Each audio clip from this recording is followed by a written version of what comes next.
जय मां शैलपुत्री। प्यारे भक्तों, आज से चैत्र नवरात्रि प्रारंभ हो गई है।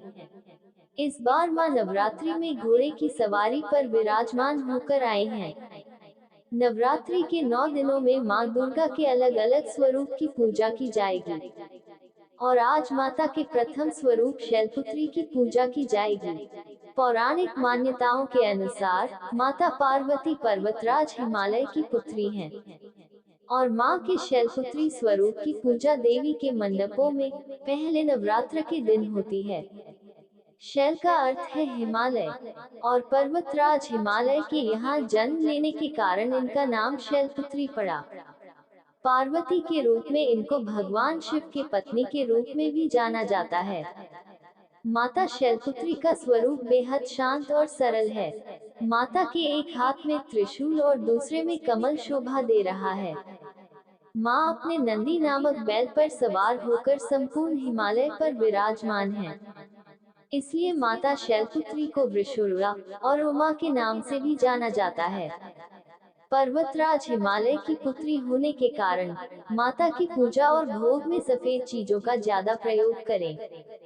माता को सफेद फूल और सफेद वस्त्र ही अर्पित करें। इसके साथ ही माता को सफेद मिष्ठान का ही भोग लगाएं। माता शैलपुत्री की पूजा करने से कुंवारी कन्याओं को सुयोग्य वर की प्राप्ति होती है और घर में धन धान्य की कमी नहीं होती। भक्तों, माता के इस स्वरूप को जीवन में स्थिरता और दृढ़ता का प्रतीक माना जाता है। शैल का अर्थ होता है पत्थर और पत्थर को सदैव अधिक माना जाता है।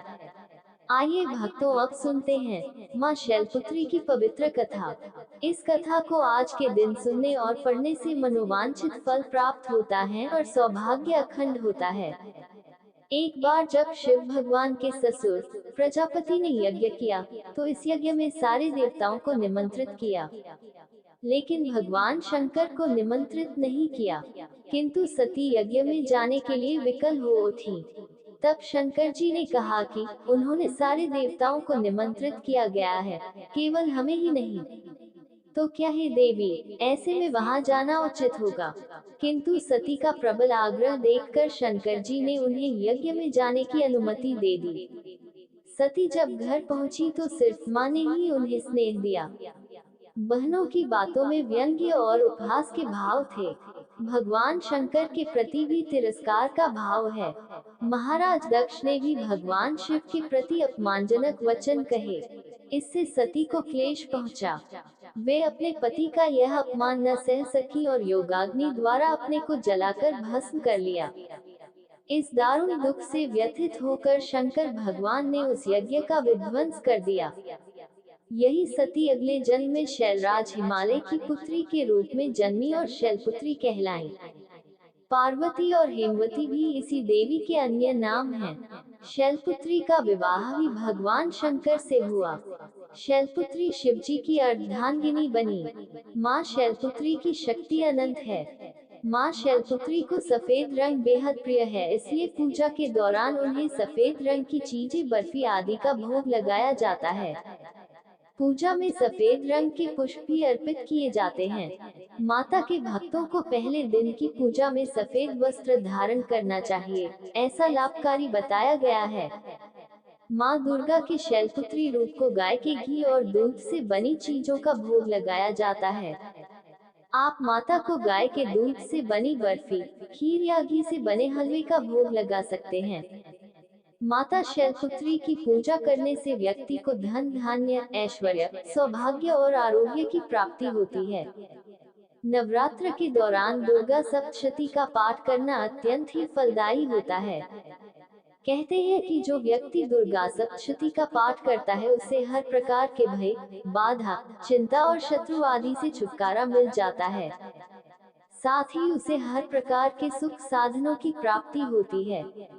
नवरात्रि के पहले दिन देवी दुर्गा के मां शैलपुत्री स्वरूप की आराधना करने से शुभ फलों की प्राप्ति होती है।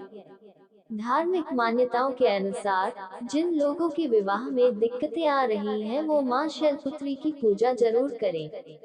ऐसा करने से विवाह से जुड़ी सभी तरह की बाधाएं दूर हो जाती हैं। वहीं मां शैलपुत्री की पूजा करने से माता रानी अच्छी सेहत का भी आशीर्वाद देती हैं। नवरात्रि के पहले दिन प्रातःकाल स्नान कर साफ कपड़े पहन ले। इसके बाद मंदिर या पूजा घर को साफ कर गंगाजल छिड़क कर शुद्ध कर ले। फिर एक चौकी पर लाल कपड़ा बिछाकर माँ दुर्गा की मूर्ति या तस्वीर स्थापित करें।